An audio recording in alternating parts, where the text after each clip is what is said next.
जय हिंद. मी brigadier Hemant Mahajan. आज आपण एका अत्यंत महत्वाच्या विषयावरती बोलणार आहे. ते म्हणजे भारतात 6 ते 7 कोटी बांगलादेशी घुसखोर आहेत, हे सगळ्या जगाला माहिती आहे. आणि त्या बाबतीमध्ये 2 महत्वाच्या घटना घडल्या आज देशामध्ये, त्याच्याविषयी बोलणं गरजेचं आहे. आणि त्याशिवाय पुष्कळशी आकडेवारी समोर आलेली आहे, त्या आकडेवारीविषयी सुद्धा बोलणं गरजेचं आहे. आपल्याला आठवत असेल की भारताला 4,500 किलोमीटरची सीमा बांगलादेशला लागलेली आहे. आणि त्याच्यामध्ये 2-2.5 हजार किलोमीटरची सीमा ही पश्चिम बंगालला होती. आणि पश्चिम बंगालमध्ये ज्या वेळेला ममता बॅनर्जी यांचं सरकार होतं, तर ते त्यावेळेला तिथे बॉर्डर सिक्युरिटी फोर्सला बॉर्डर जास्त चांगल्या पद्धतीने गार्ड करण्याकरता जी त्यांना जमीन पाहिजे होती, तिथे त्यांना कुंपण किंवा फेन्स तयार करायचं होतं, त्याकरता ते जमीन द्यायला तयार नव्हते. आणि त्याच्यामुळे त्या भागातून बांगलादेशी घुसखोरी ही अविरतपणे चालू असायची. आता सरकार तिथे बदली झालेलं आहे, नवीन सरकार आलेलं आहे. आणि त्यांनी जमीन आता BSF ला हँडओव्हर केलेली आहे. तर म्हणून असं म्हणता येईल की आता त्या भागातनं होणारी घुसखोरी ही पुष्कळ कमी होईल, याविषयी शंका नको. परंतु तेवढं पुरेसं आहे का? आणि त्याच वेळेला एक दुसरी महत्वाची बातमी आली. 26 मेला भारताचे जे होम मिनिस्टर आहेत श्री अमित शहा यांनी एक घोषणा केली की एक निवृत्त न्यायाधीश प्रकाश नावळेकर यांच्या अध्यक्षतेखाली एक उच्चस्तरीय समिती नेमण्यात आलेली आहे, जी जे भारतामध्ये होणारी बेकायदेशीर घुसखोरी आणि भारतामध्ये जी एक अनैसर्गिक वाढ झालेली आहे मुस्लिम लोकसंख्येची, त्याच्यावरती अभ्यास करेल. आणि या अभ्यासामध्ये या कमिटीच्या बरोबर एक IPS म्हणजे इंडियन पोलीस सर्व्हिसचे ऑफिसर असतील, एक सेन्सस कमिशनर असतील, एक IAS ऑफिसर असतील. आणि होम मिनिस्टरच्या नेतृत्वाखाली ही कमिटी आपला अभ्यास पूर्ण करेल. आणि ही जी प्रचंड घुसखोरी झालेली आहे, तर त्याला थांबवायचं कसं, त्याच्यावरती अजून काय उपाययोजना करायला पाहिजे, याच्याविषयी ते अभ्यास करून आपली जी रेकमेंडेशन म्हणजे आपले जे करायला काय पाहिजे हे सांगणार आहेत. तर त्यांचं काम तर आता सुरू होईल, परंतु त्याच्या आधी आपल्याला काही आकडेवारी समजणं महत्वाचं आहे. 1947 साली भारत आणि पाकिस्तानचं विभाजन झालं.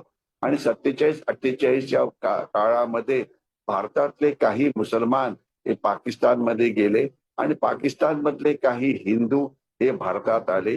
ही मुवमेंट 47 आणि 48च्या सालामध्ये होती. परंतु 1949-50 मध्ये स्थिर स्थावर झालं. आणि जे मुसलमान भारतात राहिले ते भारतातच राहिले, जे हिंदू पाकिस्तानमध्ये शिल्लक राहिले ते पाकिस्तानमध्ये शिल्लक राहिले.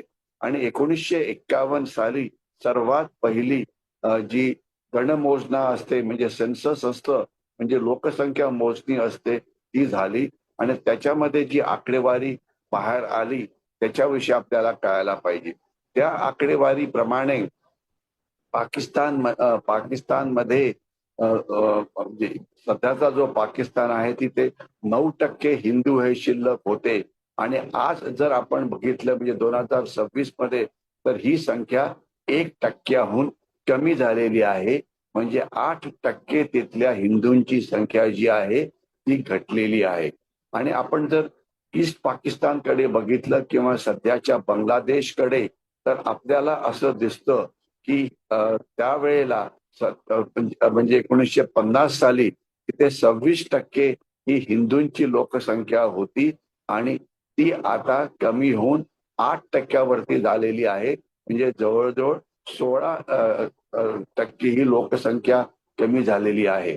तर ही जी लोकसंख्या कमी झाली 16% बांगलादेशमध्ये, 7 ते 8% पाकिस्तानमध्ये, तर याचं झालं काय? ते सरळ आहे. याच्यामधले अनेक जण मारले गेले, अनेक जणांनी आपलं धर्म परिवर्तन केलं आणि फारच कमी हे भारतामध्ये पडून आले. असं मानलं जातं एक 30-40 हजार हिंदू हे पाकिस्तानमधून भारतामध्ये परत आले असावेत. आणि एक जवळजवळ 30-40 लाख हिंदू हे बांगलादेश मधून भारतामध्ये परत आले असावे, हा एक अंदाज आहे. एक्झॅक्ट किती आकडेवारी आहे ही आता आपली लोकसंख्या मोजणी होते आहे त्यावेळेला ते आपल्याला कळेलच, परंतु ब्रॉड आकडेवारी ही समजायला काही हरकत नाही. तर म्हणजे थोडक्यात काय झालं तर आपल्याला आकडेवारी अशी दिसते की जर भारताविषयी बोलायचं म्हटलं तर भारतामध्ये 1951 सालच्या मोजणीप्रमाणे 85% हिंदू लोकसंख्या होती आणि मुस्लिम लोकसंख्या ही 9%हून भारतामध्ये होती. तर आता 2011ची जी आकडेवारी आपल्याकडे आहे, ज्या वेळेला शेवटची सेन्सस मोजणी म्हणजे लोकसंख्या मोजणी झाली होती, तर त्यावेळेला असं दिसतं की हिंदूंचं प्रमाण कमी होऊन ते 79% होऊन सुद्धा कमी झालेलं आहे आणि मुस्लिमांचं प्रमाण हे आता 14.2 म्हणजे 14.2% एवढं वाढलेलं आहे. जे याचा अर्थ हिंदूंची लोकसंख्या ही 85 वरनं घटून 79 वरती म्हणजे जवळजवळ 6% कमी झालेली आहे आणि मुस्लिमांची संख्या ही जवळजवळ 5%हून जास्त वाढलेली आहे. आणि आपण जर बघितलं तर त्यावेळेला 1951 साली बहुतेक 70 ते 75 जिल्ह्यांमध्ये मुस्लिमांची जी लोकसंख्या होती ती 10%हून कमी होती. आता आता जवळजवळ 55% जिल्ह्यांमध्येच ही लोकसंख्या त्याच्याहून कमी आहे. बाकी सगळीकडे ही जी लोकसंख्या ही वाढलेली आहे. म्हणजे आता प्रचंड प्रमाणामध्ये ज्या लोकसंख्येमध्ये वाढ झालेली आहे आणि आज जगामधली जी मुस्लिम लोकसंख्या बघितली तर आपण जवळजवळ 11% जगातले मुस्लिम हे भारतामध्ये राहतात. जगातला सर्वात मुस्लिम लोकसंख्या जास्त असलेला देश आहे इंडोनेशिया, जिथे त्यांची लोकसंख्या ही 12% आहे आणि ही स्थिरच आहे, याच्यामध्ये काही वाढ होत नाही. आणि आपण जर बघितलं तर लोकसंख्या वाढ काही भागामध्ये खूपच जास्त झालेली आहे आणि ती मुद्दाम केली गेली असावी असं वाटण्याकरता आपल्याला नक्कीच संशय आहे. ही जी कमिटी आहे हे शोधेल, परंतु असं बघायला पाहिजे की 4 किंवा 5 मोठी राज्य, पश्चिम बंगालमध्ये 78.5% हिंदू होते, आता 2011 मध्ये ते 70.4 आहेत आणि 2026 मध्ये तर आपल्याला ही संख्या अजून कमी झालेली दिसेल. म्हणजे 78.5%वरनं पश्चिम बंगाल मधली हिंदूंची संख्या कमी होऊन 70.4 वरती पोहोचलेली आहे आणि मुर्शिदाबाद जिल्हा, मालदा जिल्हा, उत्तर दक्षिण परगणा हे जे सीमावर्ती जे जिल्हे आहेत पश्चिम बंगालमध्ये, तिथे हिंदूंची संख्या ही जवळजवळ 0 झालेली आहे. आपण ज्या वेळेला आसाम राज्याकडे बघतो, 1951 साली हिंदू तिथे 66.65% होते, ते आता 61%हून कमी झालेले आहेत. त्याचा अर्थ 5 ते 6% लोकसंख्या हिंदूंची कमी झालेली आहे. धुबरी जिल्हा, बारपेटा जिल्हा, तरांग जिल्हा, हायलाकंडी जिल्हा यामध्ये तर लोकसंख्या पूर्णपणे त्याचा समतोल जो आहे तो बिघडलेला आहे. पुढचं राज्य आहे केरळा. केरळामध्ये 61% हिंदू होते 1951 साली. आता ती लोकसंख्या 54%हून सुद्धा कमी झालेली आहे. मल्लपुरम वगैरे जे जिल्हे आहेत किनारपट्टीवरती किंवा उत्तरेकडचे जे काही जिल्हे आहेत तिथे ही लोकसंख्या खूपच कमी झालेली आहे. मग आपण झारखंडकडे बघतो त्यावेळेला असं आपल्याला दिसतं की झारखंडमध्ये जे लोकसंख्या होती आदिवासींची, आदिवासी 36% लोकसंख्या ही आदिवासी होती, ती आता 26%हून कमी झालेली आहे. जे 10% आदिवासींची संख्या कमी झाली आहे ते आता ख्रिश्चन बनलेले आहे. याच्याशिवाय हिंदूंची लोकसंख्या ही 87% एवढी होती, ती आता 82%हून कमी झालेली आहे. म्हणजे ती पुष्कळच कमी झालेली आहे. जम्मू काश्मीर मुस्लिम बहुल होता याविषयी काही डाऊट नाही आणि काश्मीर खोऱ्यामध्ये आता 95हून जास्त टक्के जी लोकसंख्या आहे ती मुस्लिम आहे आणि बडगाव असो की अनंतनाग असो की बांदीपुरा असो की श्रीनगर असो, तिथे जी हिंदूंची संख्या आहे ही जवळजवळ 0% झालेली आहे. आणि याच्याशिवाय अजून 2 ठिकाणी हिंदूंची संख्या फार कमी होते आहे. एक तर भारत नेपाळची सीमा आहे, तिथला जो तराई भाग आहे, रामपूर आणि मुरादाबाद जिल्हे, तर तिथे सुद्धा हिंदूंची संख्या ही अत्यंत कमी झालेली आहे. तर आता हा जो लोकसंख्या समतोल पूर्णपणे बिघडलेला आहे, तो कसा झाला याच्यावरती अर्थातच हे जे कमिशन ज्यांचं आता मी नाव घेतलं होतं त्याच्यावरती एन्क्वायरी करेल आणि मला खात्री आहे की एक्झॅक्ट आकडेवारी जी आहे ती बाहेर येईल. परंतु एवढं नक्की की हा जो असमतोल आहे हा भयानक आहे. मी रिपीट करतो, हा जो असमतोल आहे हा भयानक आहे. आता याच्याकरता कारण काय हे विचारलं जातं. याच्याकरता एक 3 कारणं सांगितली जातात. नंबर 1 तर सर्वात मोठं कारण आहे की भारत बांगलादेश सीमेवरनं झालेली घुसखोरी हे सर्वात मोठं कारण आहे. आणि तिथे जे म्हणजे तिथे ममता बॅनर्जींनी घुसखोरीला कशी मदत केली त्याच्याशिवाय एक लक्षात यायला पाहिजे की घुसखोरी ईशान्य भारतात आणि पश्चिम बंगालमध्ये एवढी वाढली की तिथून आता जे घुसखोर आहेत ते 9 राज्यांकडे जातात. उत्तर प्रदेश, उत्तराखंड, महाराष्ट्र वगैरे. आणि जी मोठी शहरं आहेत म्हणजे दिल्ली आहे, मुंबई आहे, बँगलोर आहे, पुणे आहे, यांच्याकडे ते त्या घुसखोर हे जात आहेत. कारण पश्चिम बंगालमध्ये किंवा आसाम ईशान्य भारतामध्ये त्यांना राहायला आता जागाच शिल्लक राहिलेली नाही. म्हणून आता ते इतर राज्यांकडे मोठ्या संख्येने जात आहेत हे आपल्याला कल्पना असावं. आणि समुद्राच्या बाजूनी सुद्धा बांगलादेशी घुसखोरी होते. खास तर ही आपली पूर्व किनारपट्टी आहे, ईस्टर्न कोस्टलाईन आहे, पूर्व किनारपट्टी आहे. पश्चिम बंगाल आणि ओरिसामध्ये ही घुसखोरी पुष्कळ वाढलेली आहे. तर म्हणजे नंबर 1 कारण आहे भारत बांगलादेश सीमेवरती जे आपले बॉर्डर सिक्युरिटी फोर्स होते त्यांना आपलं काम जमलं नाही आणि तिथून 6-7 कोटीहून जास्त बांगलादेशी हे भारतात घुसलेले आहेत. काही आता बांगलादेशी परत चाललेले आहेत, परत गेले असावे, पण ती संख्या फारशी मोठी नाही. काही युट्यूबवर दाखवण्याचा प्रयत्न करतात की लाखोच्या संख्येने बांगलादेशी पळून चाललेले आहेत. ते सत्य नाही. काही नक्कीच पळून गेलेले आहेत ज्यांच्याकडे डॉक्युमेंट नव्हती, परंतु त्या सगळ्यांना बांगलादेश आत यायला परवानगी देत नाही.